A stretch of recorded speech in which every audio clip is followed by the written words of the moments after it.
तो सबसे पहले आज हम जिक्र कर लेते हैं और सबसे बड़ी बात है कि आज हम यानी बक्सर की लड़ाई, बक्सर की लड़ाई 1764 एवं बक्सर की लड़ाई 1764 एवं इलाहाबाद, जिसको आज की भाषा में प्रयागराज बोलते हैं। याद है ना, योगी आदित्यनाथ ने क्या कर दिया था, इसको इलाहाबाद से प्रयागराज कर दिया था। इलाहाबाद एवं अवध की संधि, तो देखो आप सभी को याद है 1765 में हुई थी, लेकिन खैर कोई नहीं, आज पूरा डिस्कस करेंगे तो सभी को आपको पता भी रहेगा कि किस तरीके से ये चल रहा है और किस तरीके से क्या मैटर है। तो सर आज हमने आपको जैसे था कि प्लासी का युद्ध तो पढ़ा दिया था, सभी को याद है ना। 23 जून 1757 को क्या हुआ था, रॉबर्ट क्लाइव, स्टीव वाटसन सेनापति था, सिराजुद्दौला मीर कासिम थे उस समय, समझ गए ना। अब देखो बक्सर की लड़ाई कहां से स्टार्ट होती है, थोड़ी सी बैकअप स्टोरी के लिए चलते हैं, क्योंकि जब तक हमारे पास बैकअप नहीं होगा तब तक हम किसी भी चीज को ऊपर नहीं कर सकते। यानी बैकअप प्लान होना बहुत जरूरी है। और बैकअप प्लान का आप सभी को पता है कि आजकल तो सभी लोग बैकअप को देख रहे हैं। बैकअप इन द सेंस आज के टाइम पे जितने भी रिश्ते होते हैं वो सब बैकअप देख रहे हैं। यार आप क्यों बैकअप से पीछे भाग रहे हो, बताइए। यानी आप एक बात देखिए, आज के टाइम पे जो चल रहा है सबसे बड़ा इशू क्या है, सबसे बड़ा इशू यही है जो कि पर्सनल इशू है, मुझे शेयर नहीं करना चाहिए लेकिन फिर भी मैं कर देता हूं। पर्सनल इशू ये है कि हर बंदे का अपना अपना एक अलग इशू होता है जिसको हम पर्सनल इशू कह देते हैं।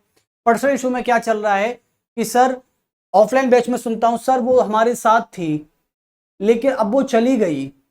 अरे भाई चली गई इसका मतलब क्या है कि कोई ना कोई बैकअप प्लान रहा होगा, चाहे पढ़ाई हो, चाहे रिश्ता हो, चाहे करियर हो, हर चीज का कोई ना कोई बैकअप होता है, हर चीज का कोई ना कोई बैकअप होता है, याद रखना। और किसी भी रिलेशनशिप में गलती लड़के की नहीं बल्कि लड़की की भी उतनी ही बराबर की हिस्सेदारी होती है जितनी की रिलेशनशिप में दोनों का होना बहुत जरूरी होता है। आज के टाइम पे बैकअप हर चीज का होता है, तो मैं इस लेक्चर में बैकअप प्लान क्यों नहीं बना सकता, बैकअप बनाना बहुत जरूरी है, ठीक है। तो मैंने एक बच्चे से पूछा कि भाई क्यों दुखी हो, क्यों सैड हो, तो उसने बोला कि सर पहले हमारा उनसे बात होता था लेकिन अब बात नहीं होता है। तो मैंने बोला कि अच्छा ऐसा क्या हुआ भाई अचानक, तो सर हम 2 साल से एक दूसरे को डेट भी कर रहे थे। मैं कि बहुत अच्छी बात। तो फिर मैंने बोला कि भाई ऐसा क्या इशू हो गया, सर अचानक ही हुआ, बात बंद हो गई। मैंने कहा वेरी गुड। मैं कि अचानक कुछ नहीं होता डियर, अचानक तो कुछ होगा ही नहीं, क्योंकि याद रखना जाने वाले का पहले से ही बैकअप था, वो तो बस आपको बता के गया था, पूछ के नहीं गया था। तो इसलिए बैकअप का होना बहुत जरूरी है। जब तक आपके पास बैकअप रहेगा तब आप मजबूत रहोगे। लेकिन याद रखना कि रिश्तों में धोखेबाजी देना, रिश्तों में बैकअप का प्लान देके दूसरे वाले को ये कह जाना कि चलो भाई ठीक है टाटा बाय बाय हम तो चलते हैं, तो याद रखना कि सजा तो उसको भी मिलती है जो बैकअप का प्लान लेके दूसरे के पास चला गया था। तो बस याद रखना, रिश्ता हो चाहे कोई भी हो, हमेशा याद रखना बैकअप प्लान जिसके पास होता है वो जाने में 1 मिनट नहीं लगाता, तुरंत चला जाता है। तो आज के टाइम पे प्रैक्टिकल यही है कि आप भी अपना बैकअप प्लान लेके चलें। एक ने मुझसे बोला तो सर फिर मोहब्बत कैसी, मैंने बोला कि मोहब्बत ये नहीं होती कि जब आप अपना बैकअप प्लान लेके दूसरे को टाटा अलविदा बाय बाय बोल देते हो। बैकअप ये मोहब्बत नहीं होती, ये प्रेम नहीं होता। प्रेम का मतलब होता है कि एक दूसरे के लिए समर्पित हैं आप, समझ गए ना। जैसा कि मैं अपने जब सफर में दिल्ली से अभी यहाँ तक अपनी संस्था आता हूँ पढ़ाने के लिए आपको, तो मैं मेट्रो से सफर करता हूँ, मतलब मैं पब्लिक व्हीकल से सफर करता हूँ। अभी ऐसा कोई खास नहीं है और पब्लिक व्हीकल से ज़्यादा अच्छा लगता है, ऑब्जर्वेशन मिलती है। तो जितना मैं ऑब्जर्व कर पाता हूँ सभी को लोग देखता हूँ इधर से उधर मुंह ताकी करने में, मुंह मारा मारी करने में लगे हुए हैं, बहुत अच्छी बात है। तो मैं एक बात पूछता हूँ, खड़े खड़े ये बैठ के सोचता हूँ जितना मैंने ऑब्जर्व किया है कि भाई एक लड़का और लड़की बात कर रहे हैं आपस में। मैंने बोला बहुत अच्छी बात है, ये तो बहुत अच्छी बात है कि सौभाग्य इनको मिला है। तो मैंने एक बार सोचा कि यार कल को मान लो ये दोनों साथ होने वाले हैं, कल को ये दोनों साथ हो जाएं तो कौन लड़का या लड़की, कौन ऐसी हिम्मत दिखाएगा जो अपने जीवन साथी के लिए लड़ सके। मैं लड़ने को उत्सुक नहीं कर रहा, मैं बिल्कुल कहता हूं कि अपने माता पिता की पसंद को ही पसंद कीजिए, लेकिन फिर भी बाई चांस ये प्रेम है ही ऐसी चीज, ठीक है, कौन लड़ेगा, लड़की लड़ेगी या लड़का लड़ेगा, मुझे समझ में ये नहीं आता। और अंत में जाके लड़की यही बोल देती है, सॉरी पापा नहीं मान। तो ये एक बहुत फेमस डायलॉग है लड़कियों का। खैर मैं आलोचना नहीं कर रहा, सम्मान करना चाहिए उन्हें माता पिता की पसंद का, लेकिन जब माता पिता की पसंद का ही सम्मान करना है तो फिर ये ढोंग रचाने की जरूरत क्यों है इन लड़कियों को, मुझे समझ में ये नहीं आता। तो इसलिए हकीकत के साथ जियो लड़कों, वरना मारे जाओगे एक दिन। समझ गए ना, किसकी तरह, मीर कासिम की तरह धोखा करोगे तो मीर कासिम की तरह गद्दी भी छोड़नी पड़ेगी। चलिए खैर कोई नहीं, तो थोड़ा बैकअप प्लान लेके हम भी चलते हैं यार, क्यों, हमें भी सबक मिला है इस चीज का, तो बैकअप प्लान तो चलेंगे। मुझे एक शेर याद आ रहा है कि मुझे एक शेर कुछ ऐसा था कि देखो लड़कों की बात हम करते हैं, लड़कों अपना कैरेक्टर बिल्कुल साफ रखना। कोई बैकअप प्लान करके तैयार करके जा रहा है, टाटा बोल रहा है, आप उसे अलविदा बोलिए, आप उसे बाय बाय बोलिए और बोलिए कि अपनी शक्ल कभी ना दिखाना, जाओ भागो यहां से। इसलिए लड़कों के साथ बहुत ज्यादा बुरा भी होता है, लेकिन कुछ लड़के ऐसे भी हैं जो हमसे अपोजिट हैं। देखो किसी ना किसी कौम में एक अपवाद जरूर होता है, वो जो पूरी कौम को खराब करता है। चलो तो बात करते हैं आज हम थोड़े बैकअप की, यानी हमारा रिकैप क्या सिस्टम क्या कहता है, इसको बैकअप ना कह के रिकैप कहेंगे। और रिकैप में मैंने इतना देखा था कि जब प्लासी की लड़ाई थी, जब प्लासी की लड़ाई चल रही थी, आज देखना आज कुछ लड़कों के घाव हरे हरे हो जाएंगे। सर ऐसी बातें मत बुला करो, घाव हरे हो जाते हैं हमारे। अरे घाव हरे करने के लिए तो आया हूं मैं। घावों को हरा रखो, चोट यहां लगती है उसको कभी भरना नहीं, क्योंकि जिस दिन चोट आपकी भर गई आप बदला भूल जाओगे, बदला भूल जाओगे। लेकिन बदले की भावना में कुछ ऐसा गलत मत कर देना दूसरे वाले का कि आप ही उसमें नीच बन जाओ, नीच प्रवृत्ति की नहीं हो। बदला ऐसा लेना कि लाठी भी ना चले और लगे बहुत जोर से, कहना कि लाठी भी ना टूटी और सांप भी मर गया, यही बात होनी चाहिए बस। तो बक्सर प्लासी की लड़ाई हमने देखा था 23 जून 1757 को हुई थी, सभी को पता है। ये किसके बीच हुई थी भैया, ये हुई थी भैया सिराजुद्दौला, सिराजुद्दौला वर्सेस अंग्रेजों के बीच हुई थी। और अंग्रेजों में कौन थे, अंग्रेजों में थे हमारे साहब क्लाइव साहब, और क्लाइव साहब के अलावा कौन थे, वॉटसन साहब। तो ये थे हमारी प्लासी की लड़ाई में। और सिराजुद्दौला के साथ कौन था, उसका सेनापति मीर कासिम, जो एक नंबर का धोखेबाज, एक नंबर का फ्रॉड था भाई साहब, एक नंबर का धोखेबाज था। उसका नाम था मीर कासिम, सॉरी मीर जाफर था, सॉरी मीर कासिम नहीं मीर जाफर था। उस एक नंबर का धोखेबाज आदमी है ये, इस पे भरोसा नहीं करते। जो भी आपको धोखा दे, जो भी आपके साथ फ्रॉड करे, उसको सीधा बोल दो हे मीर जाफर, तुम्हारी कोई जरूरत नहीं है, जाइए यहां से। यानी आज के टाइम पे जितने भी धोखेबाज हैं उनको मैं मीर जाफर की उपाधि देता हूं। तो मीर जाफर साहब धोखेबाज आदमी जो सिराजुद्दौला के साथ धोखा कर गए केवल गद्दी के लालच में।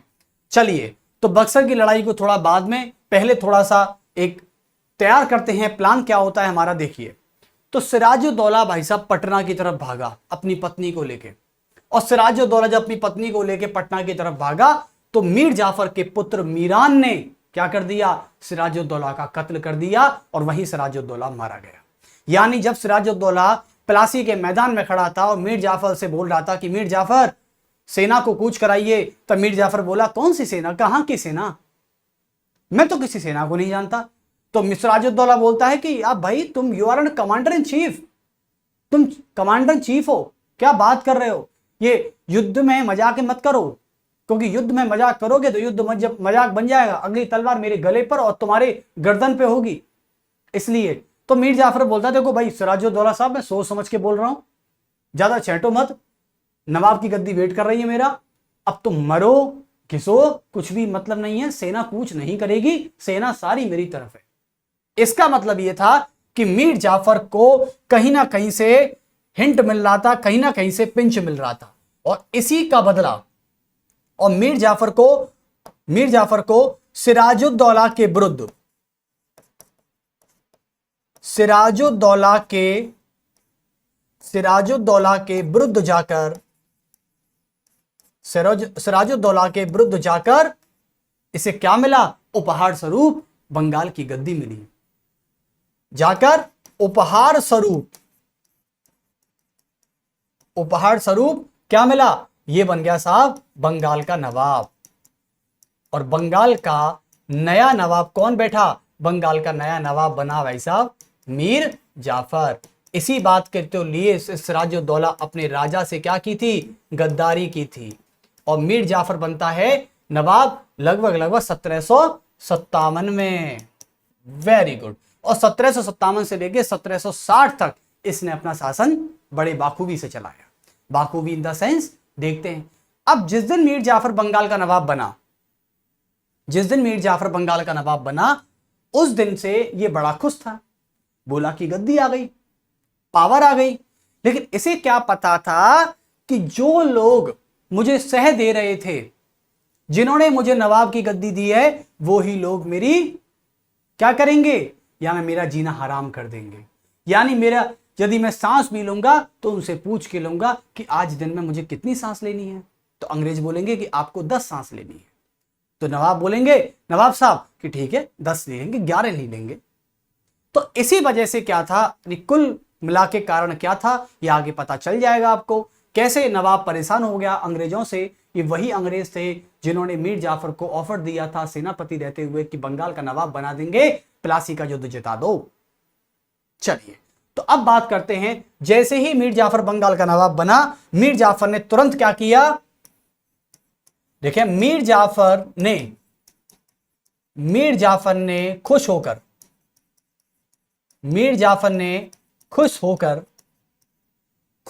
होकर अंग्रेजों को कर मुक्त व्यापार की अनुमति दे दी। कर मुक्त व्यापार और कर मुक्त व्यापार कहां पर करना था इनको? कर मुक्त व्यापार की अनुमति दे दी, वो भी 3 जगह। एक तो दी इन्होंने बंगाल में जहां का ये नवाब था, एक था बिहार और एक था उड़ीसा। इसका तो मत भूलना। तो कुल मिला के बात कही जाती है कि जो बंगाल का नवाब हुआ करता था वो बिहार और उड़ीसा को भी संभालता था। तो कुल मिला के देखा गया कि इसने बंगाल, बिहार, उड़ीसा में कर मुक्त व्यापार एवं निजी व्यापार को मुक्त कर दिया। निजी व्यापार में भी क्या कर दी इसने? निजी व्यापार में भी कर मुक्त व्यापार की अनुमति दे दी। कर मुक्त व्यापार की अनुमति दे दी।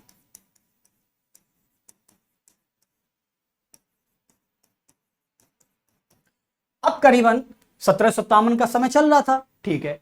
लेकिन इसने जब ये बात अंग्रेजों को उपहार स्वरूप दी तो अंग्रेजों ने बोला कि भाई मीर जाफर अभी इससे काम नहीं चलेगा। तो मीर जाफर अभी इससे काम नहीं चलेगा। केवल इतना ही नहीं, अभी तो जो हमने तुम्हारी जो सहायता दी थी, जो तुम्हें बंगाल का नवाब देने का जो ऑफर दिया था हमको, उसके बदले हमें करमुक्त तो चाहिए, लेकिन करमुक्त के साथ और भी कुछ चाहिए। तो अब बोला मीर जाफर की भाई साहब और क्या चाहिए आपको, अब तो ये तो बता दो। तो कुल मिला के अंग्रेजों ने इसके सामने पेशकश की। अंग्रेज बोले कि हमको बंगाल के नवाब से हर सालाना यानी प्रतिवर्ष हर सालाना क्या चाहिए? 17,50,000 रुपए प्रतिवर्ष चाहिए हमको। यानी अपने राजकोष को खाली करो और राजकोष से दो, कहीं से भी लाके दो, हमें कोई मतलब नहीं है।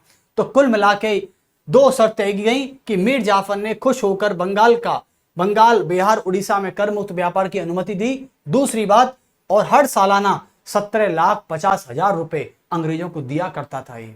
अब क्या था कि 17 कर मुक्त व्यापार यानी इनकम सोर्स गया। जो इनकम सोर्स होता है सरकार का या किसी भी राजा का, वो क्या होता है? टैक्स वसूल करना। भाई राजा कैसे कमाता था? राजा का राजकोष कैसे बढ़ता था? राजा का राजकोष ऐसे बढ़ता था कि वो जनता से टैक्स लेता था, जनता से कर वसूलता था। ठीक है, बहुत सारे कर हुआ करते थे उस समय। और आज के टाइम पे सरकार क्या कर रही है? जीएसटी के नाम पे, इनकम टैक्स के नाम पे आपसे टैक्स ले रही है, जो कि लाजमी भी है। तभी तो सरकार का राजकोष बढ़ता है। और सरकार उस राजकोष के पैसे से फिर आपको स्कीम्स लॉन्च करती है, आपके लिए डेवलपमेंट करती है, आपके लिए पब्लिक व्हीकल्स को लॉन्च करती है, कई सारी स्कीम बनाती है, फ्लाईओवर बनते हैं, दैट एट एक्स्ट्रा इटीसी। तो ऐसे करके क्या था, जो सरकार की या राजा की इनकम होती है कर लेना, उसने इसको फ्री कर दिया, पहली बात। और दूसरा कि भाई व्यापार तो फ्री किया ही किया, टैक्स तो फ्री किया ही किया, यानी इनकम सोर्स तो यहीं से बंद हो गया, ऊपर से ये नवाब पैसा देने और लग गया। तो पैसा देने के कारण, इन दोनों कारणों से क्या था, परिणाम स्वरूप ये होता है, यानी परिणाम स्वरूप बंगाल का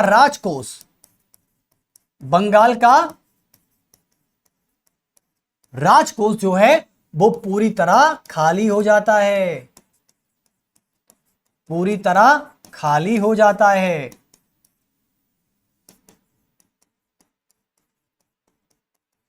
मतलब यह था कि बंगाल का जो नवाब था मीर जाफर पैसा लुटा रहा था कि ले जाओ। अब यार कुल मिला के एक बात देखो, मीर जाफर बंगाल का नवाब बन गया, बंगाल का नवाब तो था ही, लेकिन नवाब की गद्दी पर बैठने की खुशी से तो ज्यादा इसको गम इस बात का था कि मुझसे हर साल ये अंग्रेज 17,50,000 रुपए ले जाते हैं। और मैं आपको बता रहा हूं उस समय 17 लाख रुपए, 1 लाख रुपए कितने बराबर होते थे आप यकीन भी नहीं कर सकते। उस समय की बात में 1 लाख रुपए भी ज्यादा होते थे, यानी फिर मैं तो 17,50,000 रुपए की बात कर रहा हूं। सोचो अंग्रेज कितना लूट रहे थे बंगाल को, बंगाल का राजकोष पूरी तरह खाली कर दिया इन लोगों ने, ठीक है। और कुल मिला के राजकोष पूरी तरह खाली हो गया, मीर जाफर परेशान हो गया। मीर जाफर ने बोला कि ये क्या कर दिया इन लोगों ने, अब मैं बंगाल की जनता के लिए क्या क्या नहीं करूं, क्या क्या करूं, मैं खुद परेशान हूं। क्योंकि बंगाल की जनता आक्रोश में आ गई तो बंगाल की जनता ही नहीं बल्कि अन्य रियासतों के राजा मुझे राजा मानने से इनकार कर देंगे, बोलेंगे ये तो धोखेबाज तो था ही, लेकिन इसने बंगाल का राजकोष भी खाली कर दिया, यानी बंगाल को भी लूट लिया। और मैं आपको बता दूं बंगाल के सबसे बड़े लुटेरे में खुद मीर जाफर आता है, ठीक है। यदि आज ये व्यक्ति अंग्रेजों के इस ऑफर को एक्सेप्ट नहीं करता तो मैं यकीन के साथ कहता हूं कि प्लासी के युद्ध में सिराजुद्दौला की 50,000 की सेना ही जीतती। और सिराजुद्दौला यदि युद्ध जीत जाता तो अंग्रेज इस तरह प्लासी की लड़ाई ना जीतते और इनमें कॉन्फिडेंस नहीं आता। प्लासी के युद्ध की हार इनकी इतनी गहरी मार होती कि ये या तो भारत ही छोड़ जाते या फिर युद्ध लड़ना ही छोड़ जाते। तो कुल मिला के ये बात थी, राजकोष पूरी तरह खाली हो गया और इसी बात से नवाब मीर जाफर बहुत परेशान हो गया। और भी सारी घटनाएं थी। और एक घटना क्या थी कि मिदनापुर के राजा राम सिन्हा, मिदनापुर के राजा राम सिन्हा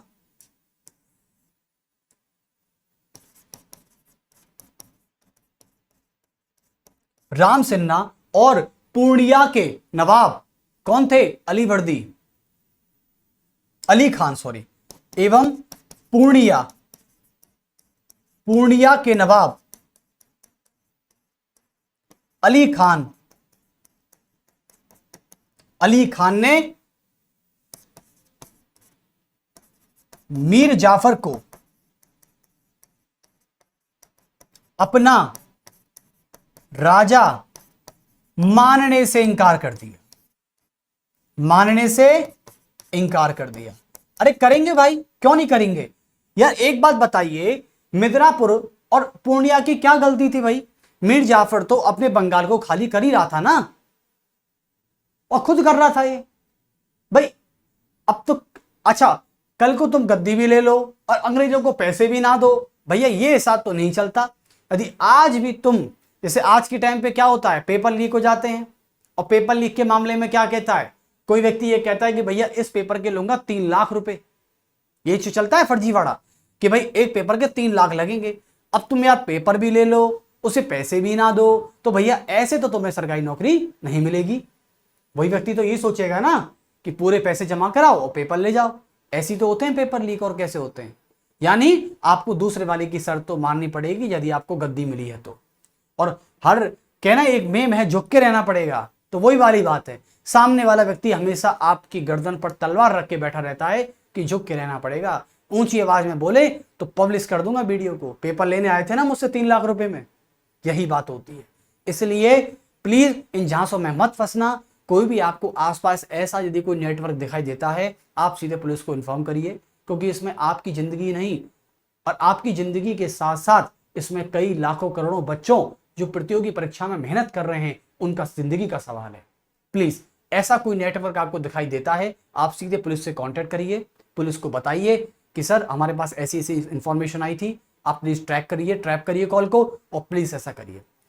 क्योंकि यदि मान चलो कल को मैं पद से रह जाता हूं, लेकिन सर कल को कोई बच्चा जिसकी अंतिम एज चल रही है सरकारी नौकरी के लिए, जिसका परिवार बिल्कुल कर्जे में डूब चुका है, उसको नौकरी मिलना जरूरी है सर। लेकिन इन पेपर माफियाओं के चक्कर में, पेपर लीक माफियाओं के चक्कर में ये जिंदगी उस व्यक्ति की खराब हो सकती है।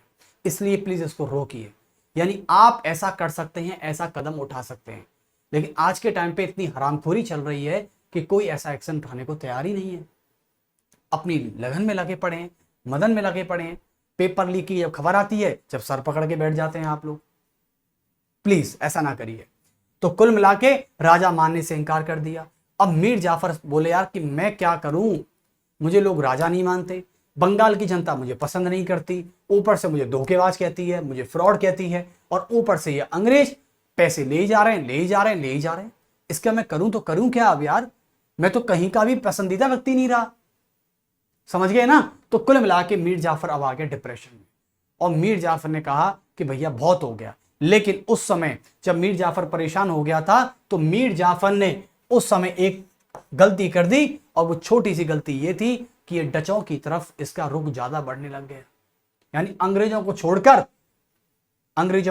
छोड़कर ये डचों से मदद मांगने लग गया। क्या लग गया? मदद मांगने लग गया। तो लिखेंगे इन सब के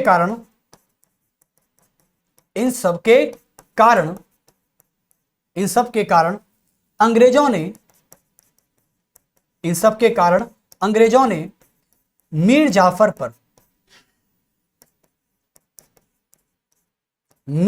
पर डचों से संपर्क बनाने का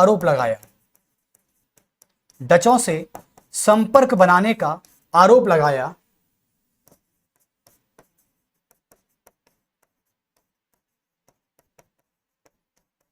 आप सोच रहे हो कितनी बड़ी ये सर्कल चल रहा है, कितना बुरा है ये सब। ठीक है, तो इस सब के कारण अंग्रेजों ने बोला कि मीर जाफर तुम क्या कर रहे हो। अरे मीर जाफर करे तो करे क्या, बेचारा फंस गया। तुम्हारे झांसे में आके उसने बंगाल के नवाब की गद्दी ले ली, तुमने उसको धोखेबाज बना दिया, तुमने उसका राजकोष खाली कर दिया, और ऊपर से तुम ये बोल रहे हो कि डचों से संपर्क ना करे। अरे भैया बेचारा करे तो करे क्या, उसके अपने रियासत के राजा उसको राजा नहीं मानते, उसकी जनता उसको खुद राजा नहीं मानती, नवाब नहीं मानती, और ऊपर से सारे लोग उसे धोखेबाज कहते हैं। आज के टाइम पे यदि किसी आदमी की स्थिति ऐसी हो जाए ना, तो मैं बता रहा हूं उसको तो चुल्लू भर पानी में डूब के मर जाना चाहिए। क्योंकि जैसा बीज बोओगे वैसा फल पाओगे। अब जरूरी तो नहीं है कि आपने इमली का बीज बोया है तो आपको आम मिलेंगे, ऐसा नहीं है भैया। जैसा बीज बोगे ना वैसा ही फल मिलेगा आपको। ठीक है, आजकल तो एक कहावत और चल रही है कि चिंता मत करो और ये कर्म करो फल की चिंता मत करो। तो एक व्यक्ति ने बोला कोई दिक्कत नहीं है, फल हम मार्केट से खरीद लेंगे। तो ऐसी भी कुछ बातें चल रही हैं। ठीक है, मीर जाफर के मन में कि कोई दिक्कत नहीं है, मैं तो कर्म कर ही रहा हूं, फल की चिंता मुझे नहीं है कि अंग्रेज मेरा क्या हंस करेंगे। ऐसा करता हूं कि मैं फलों को डचों से खरीद लेता हूं। यानी कुल मिला के मीर जाफर अपना काम करता रहा, लेकिन अंग्रेजों की जब सन की तो अंग्रेजों ने पूरी तरह फैसला किया, बोला कि मीर जाफर चलो गेट आउट, नवाब की गद्दी बहुत हो गई, अब आपके लिए चलो। अब उस समय मीर जाफर का जो पुत्र था मीरान, वो एक्चुअली बचा ही नहीं था। उस समय उसे मार दिया गया था। और मैं आपको बता दूं, मीर जाफर के पुत्र जो मीरान था, उसको अंग्रेजों द्वारा ही मारा गया था। तो मीर जाफर का पुत्र तो था नहीं। अब मीर जाफर का दामाद आया मीर कासिम। कौन था? मीर कासिम। तो अब बनता है, यानी अंग्रेजों ने इस आरोप के कारण, क्योंकि अंग्रेजों को लगा कि कल को डचों के साथ ये मिल गया तो भैया डचों की शक्तिशाली तेज हो जाएगी, और हम तो बड़ी मुश्किल से प्लासी जीते हैं, है ना। ऐसा ना हो कि मीर जाफर की वजह से हम अपना साम्राज्य ही खो दें। तो मीर जाफर से बोला कि गेट आउट। मीर जाफर तो चाहता ये था, मीर जाफर तो चाहता था ये कि भैया मैं बस गद्दी से उतर जाऊं, क्योंकि देखो मरना तो मुझे है, क्योंकि मैंने काम ही ऐसे किए हैं, मैंने काम ही ऐसे किए हैं कि मुझे इसकी सजा तो मिलनी है। अब ऐसा करता हूं कि चुपचाप तरीके से गद्दी छोड़ देता हूं, वरना मैं बचूंगा तो वैसे भी नहीं और ये लोग मुझे अभी मार देंगे। चलो तो भैया ठीक है। अब आता है मीर जाफर का दामाद मीर कासिम। देखो मीर कासिम के मीर जाफर के बाद, मीर जाफर के बाद मीर कासिम बंगाल का नया नवाब बना।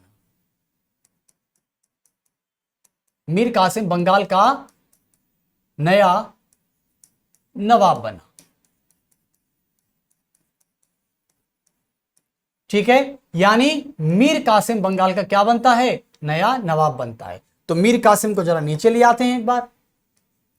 मीर कासिम जी आ जाइए, बंगाल का नवाब, और बंगाल का नवाब हुआ मीर कासिम। बेचारे मीर कासिम की किस्मत भी इतनी बुरी थी कि बेचारा ईमानदार होते हुए भी मारा गया। कैसे, देखिए। तो बंगाल का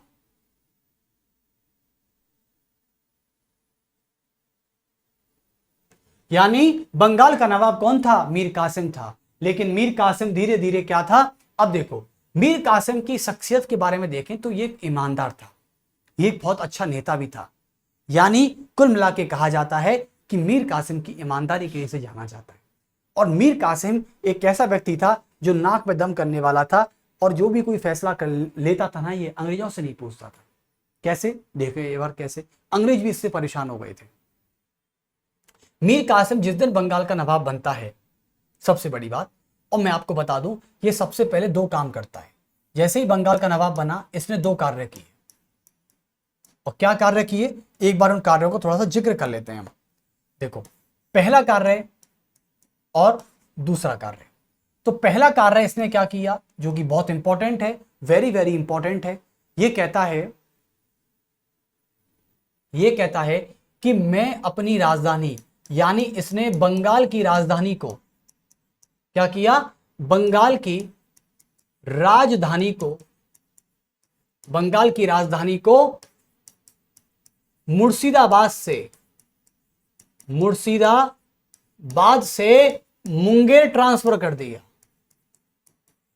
मुंगेर स्थानांतरित कर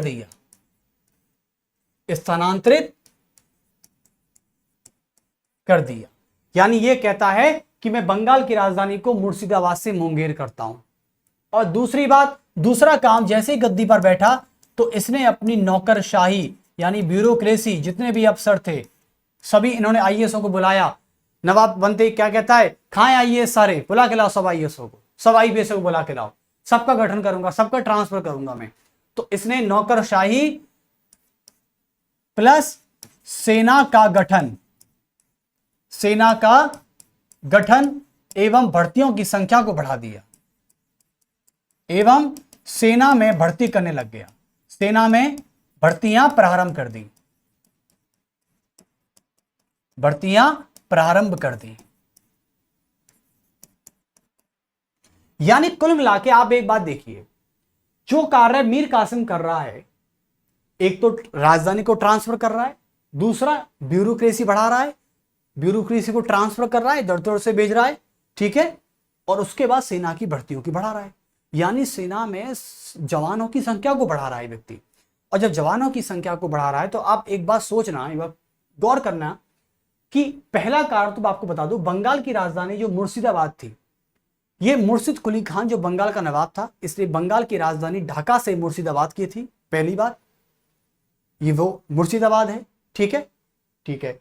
दूसरी, और नौकरशाही और सेना का गठन करना और भर्तियों की संख्या बढ़ाना। तो कुल मिला के अंग्रेज इस बात को देख रहे थे। अंग्रेज ने नवाब से पूछा, मीर कासिम से, क्योंकि मीर कासिम के माइंड में एक चीज चल रही थी। मीर कासिम ने बोला कि यार बंगाल में ये कलकत्ता में बैठे हुए हैं, बंगाल में अंग्रेज जो हैं ये कलकत्ता में बैठे हुए हैं, जिन्हें फोर्ट विलियम दुर्ग कहा जाता है। ठीक है, आपको सभी को पता है सिराजुद्दौला के समय जो काल कोठरी की जो घटना हुई थी, उसमें आपको पता है कि बॉटसन ने दोबारा विजय पाली थी कलकत्ता पर। काल कोठरी की घटना के बाद अंग्रेजों ने कलकत्ता पर दोबारा विजय पाली थी। अब अंग्रेज बैठे थे बंगाल के कलकत्ता में, और उस समय मीर कासिम की राजधानी थी मुर्शिदाबाद। भाई मुंगेर ट्रांसफर करने से पहले मुर्शिदाबाद थी जब वो नवाब बन रहा था। तो कलकत्ता और मुर्शिदाबाद जो है बहुत ही पास में है, क्योंकि मुर्शिदाबाद राजधानी है। कल को बंगाल का मीर कासिम जो था वो मुर्शिदाबाद में बैठ के कोई फैसले करता, ठीक है, कोई फैसले करता, तो क्या करते ये कलकत्ता से तुरंत देख लेते, क्योंकि आसपास ही तो है मुर्शिदाबाद और कलकत्ता, डिस्टेंस ज्यादा नहीं है इन दोनों के बीच में। ठीक है, ज्यादा 60 किलोमीटर होगी। अब ये लोग क्या करते, कलकत्ता अंग्रेज जितने ज्यादा नजदीक होंगे ये उतना ज्यादा मेरे शासन में हस्तक्षेप करेंगे। ठीक है, मेरे कामकाज की देखरेख करेंगे, मेरे कामकाज को ऑपरेट करेंगे कल ये। तो ऐसा करता हूं कि अपनी राजधानी को ट्रांसफर करके दूर ले जाता हूं। ठीक है, और ये अपनी राजधानी को ट्रांसफर करके दूर ले गया। ठीक है, दूर ले गया, इसने साहब मुंगेर कर ली। तो अंग्रेजों से दूरी बनाने के लिए इसने ऐसा किया, पहला काम। दूसरे काम की मैं बात करता हूं आपसे। दूसरा काम है नौकरशाही। नौकरशाही का ट्रांसफर किया, चलो ये तो किया ही किया। उसके बाद सेना में जवानों की भर्तियों को बढ़ा रहा है ये व्यक्ति। तब जवानों की भर्तियों को बढ़ा रहा है, इसका मतलब सेना की संख्या बढ़ा रहा है। और कल को मान लो सेना की संख्या बढ़ाते बढ़ाते इसकी सेना ज्यादा हो गई, तो कल को तो अंग्रेजों की सेना को परास्त कर देगा, फेल कर देगा। तो ऐसा करते, अब ये दोनों काम समझ में आ गए अंग्रेजों को। तो मीर जाफर से बोला अंग्रेजों ने कि भाई मीर जाफर तुम कर क्या रहे हो, सॉरी मीर कासिम तुम कर क्या रहे हो। मीर कासिम ने बोला मैं बंगाल का नवाब हूं या आप हो? मैं हूं ना, तो मैं चाहूं तो कुछ भी कर सकता हूं। क्या मुझे आपसे पूछने की जरूरत पड़ेगी पहले, या मुझे आपको बताना पड़ेगा? ऐसा नहीं होगा। यानी कुल मिला के मीर कासिम भाई साहब अपने ईगो में, अपने एटीट्यूड में काम करता ही जा रहा था। ठीक है, अब इसने क्या किया, एक विज्ञप्ति जारी की। मीर कासिम कहता है नो अपने एक आईएएस से, इधर आओ। बोलता है कि हाँ सर बताइए, ये बंगाल में, बिहार में, उड़ीसा में जो कर मुक्त व्यापार कर रहे हैं ना, ये कर मुक्त जो व्यापार कर रहे हैं ना, ये ऐसा करो इसके कर मुक्त व्यापार को हटा के, एक सचिव होता है इसका, कैबिनेट सेक्रेटरी होता है, तो कैबिनेट सेक्रेटरी से कहता है, सॉरी चीफ सेक्रेटरी से कहता है कि ऐसा करो इसके कर मुक्त व्यापारों को हटा के इन पे 9% टैक्स लगा दो। क्या लगा दो? 9% टैक्स लगा दो। अब 9% टैक्स देख के तो ये हाफता हो गए अंग्रेज। जब ये बात अंग्रेजों को पता चलेगी तो कितना बुरा लगेगा। ये तो फर्रुख चाहिए कि शाही फरमान को ले आएंगे कि भैया लो तुम्हारे मुगल बादशाह ने किया था, मुगल बादशाह आज भी विराजमान है। क्या बोलेगा? मीर कासिम बोला हमें किसी बात की चिंता नहीं है, कुछ भी किया हो राजा ने, हम बंगाल के नवाब में हम 9% टैक्स लगाते हैं और सभी भारतीय व्यापारियों के लिए कर मुक्त व्यापार की अनुमति दे दो। खत्म, उसने नक्शा चेंज कर दिया बंगाल का पूरा। यानी कुल मिला के बंगाल का नवाब का दूसरा फैसला क्या था, और एक डिसीजन आया, उसने बोला कि सभी कंपनी के अधिकारियों यानी सभी भारतीय व्यापारियों पर, सभी भारतीय व्यापारियों के लिए, सभी भारतीय व्यापारियों के लिए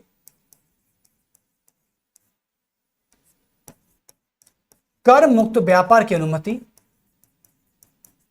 कर मुक्त व्यापार की अनुमति दे दो, अनुमति दे दो, अनुमति दो, और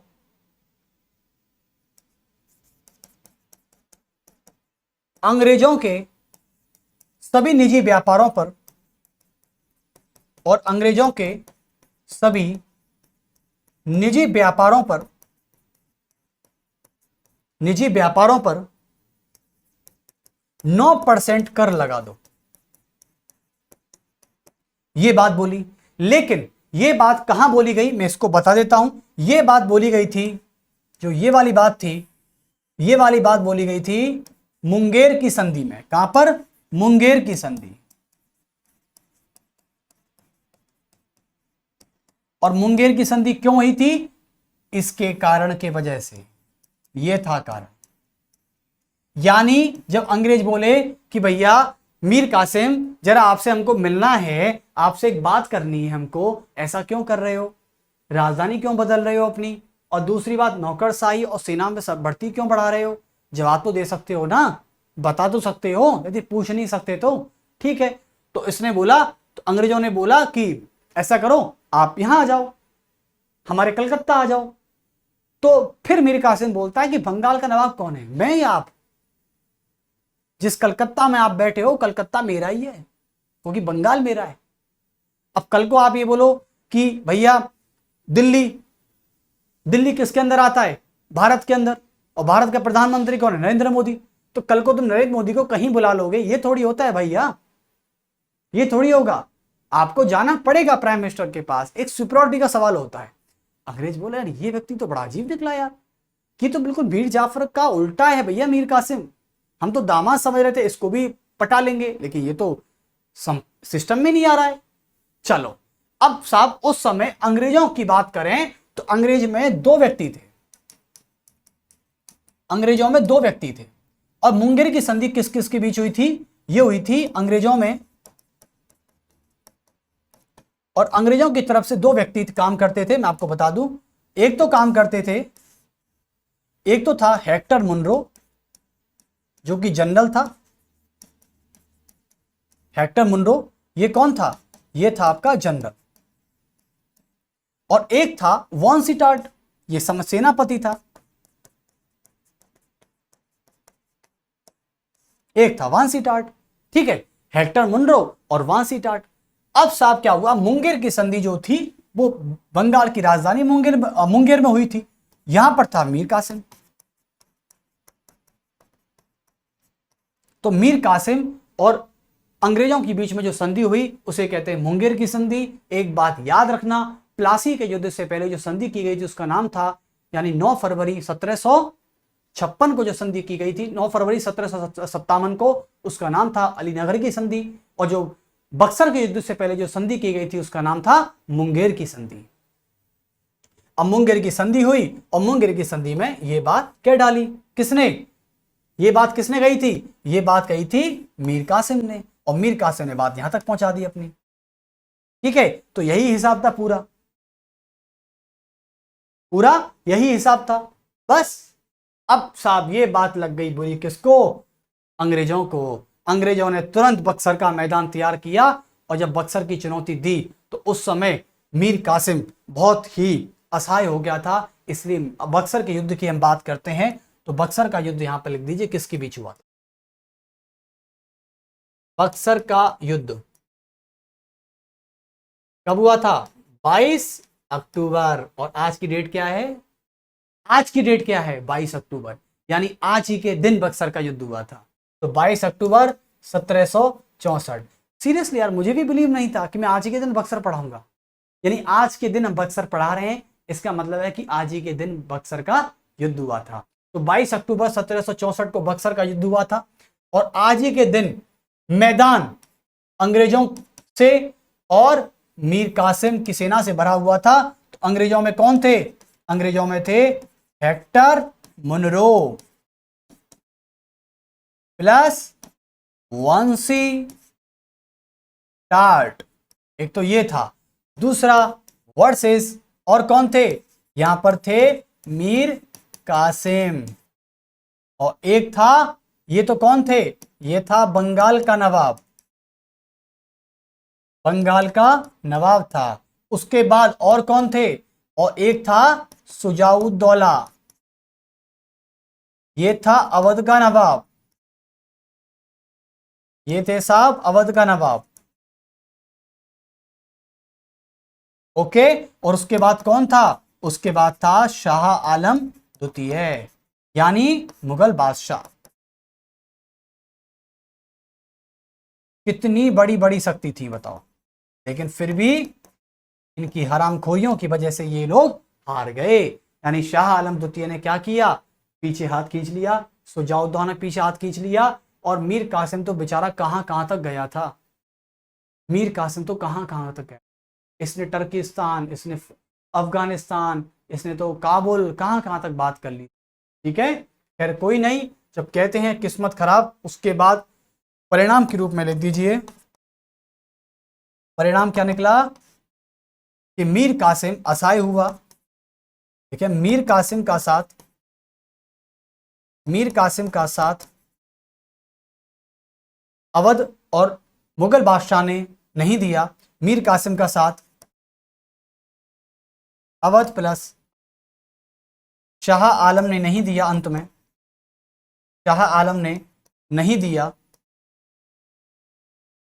और युद्ध में अंग्रेजों की जीत हुई।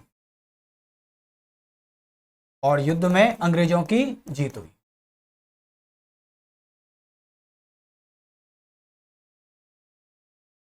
अंग्रेजों की जीत हो गई। तो ठीक है, बक्सर का युद्ध आज ही के दिन हुआ था 22 अक्टूबर। अब आप बता दीजिए एक बार कि लगभग कितना साल हो गया, बताइए लगभग कितना साल हो गया, कुछ सोचिए आप एक बार। लगभग कितना साल हो गया बताओ। 22 अक्टूबर यानी आज चल रहा है 2024, तो 24 साल तो ये, उसके बाद 100, 200, लगभग 350 साल हो गए हैं। लगभग 350 साल से आज पहले ठीक बक्सर का युद्ध हुआ था। तो चलिए फिर मिलते हैं आपसे जल्दी ही। नमस्कार सभी को मेरा। सभी अच्छे रहें, खुश रहें, स्वस्थ रहें, मस्त रहें। चलिए नमस्कार।